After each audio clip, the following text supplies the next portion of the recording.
Lijep pozdrav i dobrodošli nazad. Još uvijek traje rasprava koje je najbolje kuhalo za backpacking, za prokuhavanje vode. Još uvijek izgleda na prvom mjestu stoji Jetboil Flash. Međutim, Jetboil Flash ima izuzetno visoku cijenu i glomazanje za pakiranje. Pa sam ja sastavio nešto znatno jeftinije, nešto malo lakše i znatno manje u pakiranju. Sve što sam kupio zapravo stoji u originalnoj vrećici, čisto da vidite u čemu dolazi. Ja sam tu već stavio svoju kavu i žlicu da mogu pripremiti kavu i da vidimo o čemu se radi. Radi se o proizvodu od tvrtke Fire Maple. Oni su uvijek nekako bili tipa ako želiš jeftino, a dobro. Imali su nekih propusta s određenim proizvodima, no zaista ljudi to popravljaju, trude se, novi model, nove mogućnosti i ispravci nedostataka od prijašnjeg modela. Fire Maple nudi nešto kao što nudi MSR, Primus, Jetboil. To su gotovi sustavi koji su skuplji nego da kupite sve odvojeno, pa sam ja tako kupio sve odvojeno. Uzeo sam stabilizator za kartušu.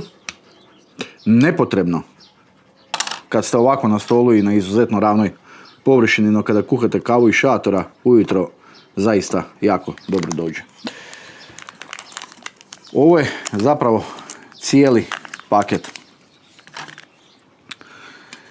U jednoj posudi koju će vrlo vjerojatno mnogi uspoređivati sa Toxom 750. Ovo je Petrol G3 600 ml. Posuda koja mi se neusporedivo više sviđa nego sam Tox.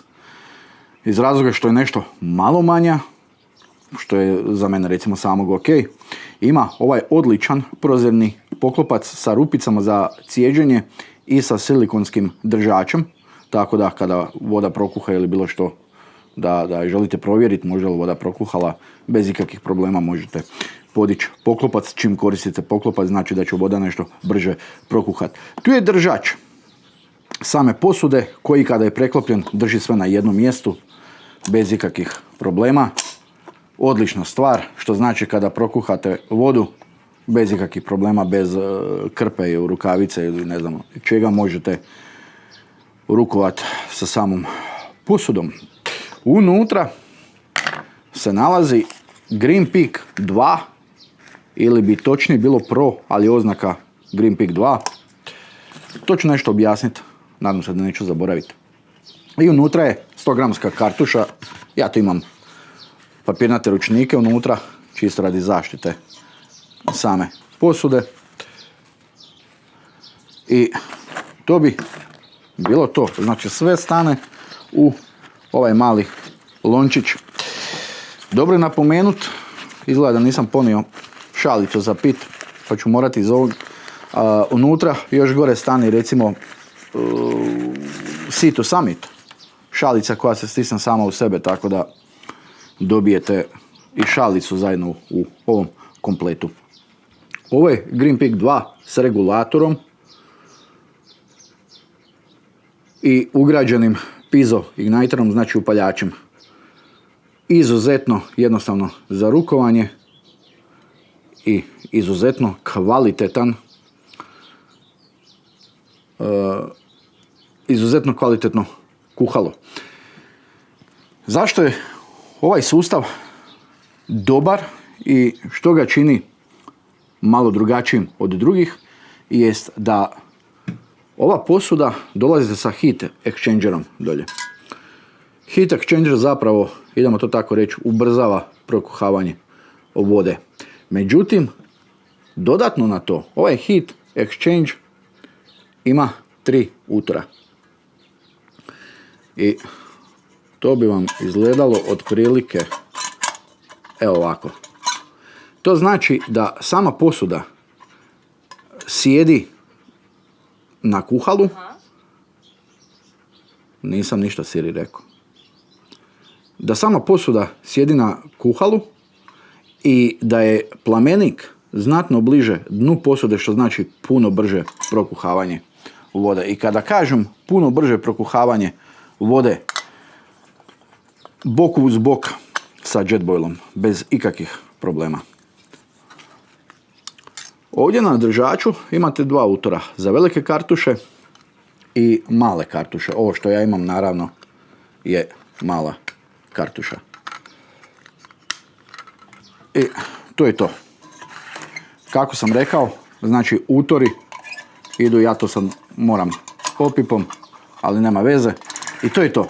Dobili ste izuzetno stabilan sustav za kuhanje. Što se tiče same posude, naravno nije rješenje kao Jetboil koji vam klikne unutra pa ste dobili još sigurnije rješenje, ali i ovo je izuzetno dobro.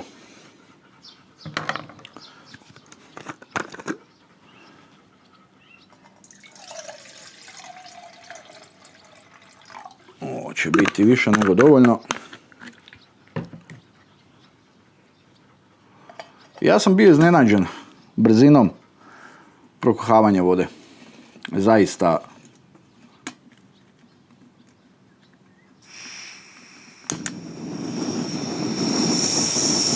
do kraja odvrniti. Malo je, doduše imam ovaj mikrofon pa ne znam kako će se čuti, malo je glasnije kuhalo, no s obzirom da će raditi kraće nego druga kuhala, opravdano je. Izuzetno brzo će prokuhati vodu. Da vidim, možda sam ponio.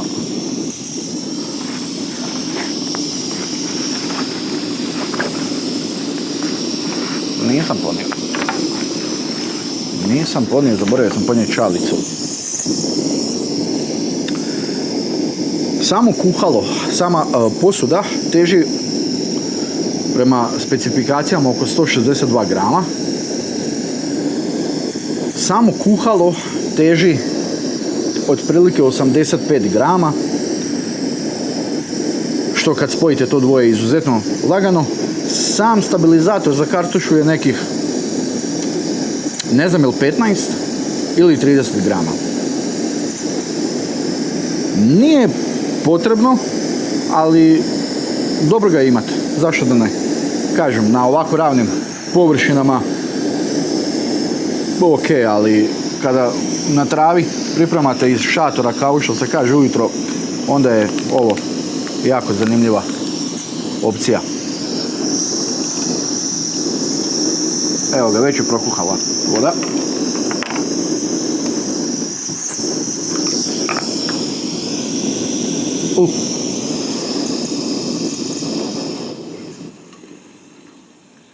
Znači par riječi kažem i već je voda gotova.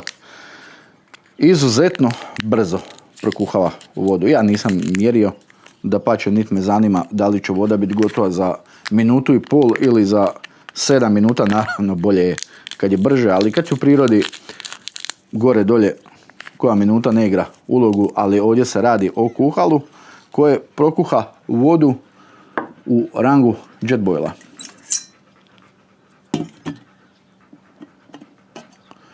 Izuzetno kvalitetno kuhalo.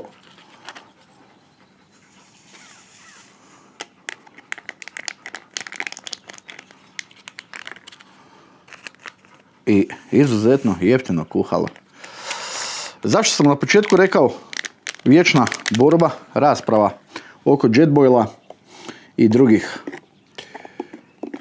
brendova kao što su primjerice Fire Maple.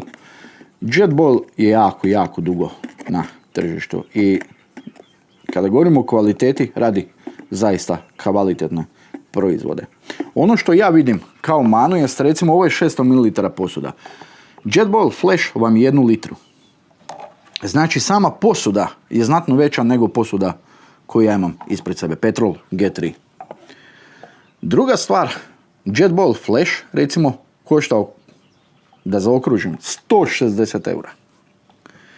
160 eura da si evo skuham ovu 3 u 1 kavu. Možda netko ima dovoljno novca da se veseli s tim, međutim većina nas to je ipak malo previše. Sustav kojeg ja ovdje imam košta 100 eura manje. Zaista, ne znam, nisam upamtio cijenu, stavit ću link dolje na Amazon, ja sam ovo uzeo s Amazona i tamo uvijek cijene nešto variraju, uvijek bude neki popusta. Stov, kuhalo je, ako se ne varam, 33 eura da sam ga platio.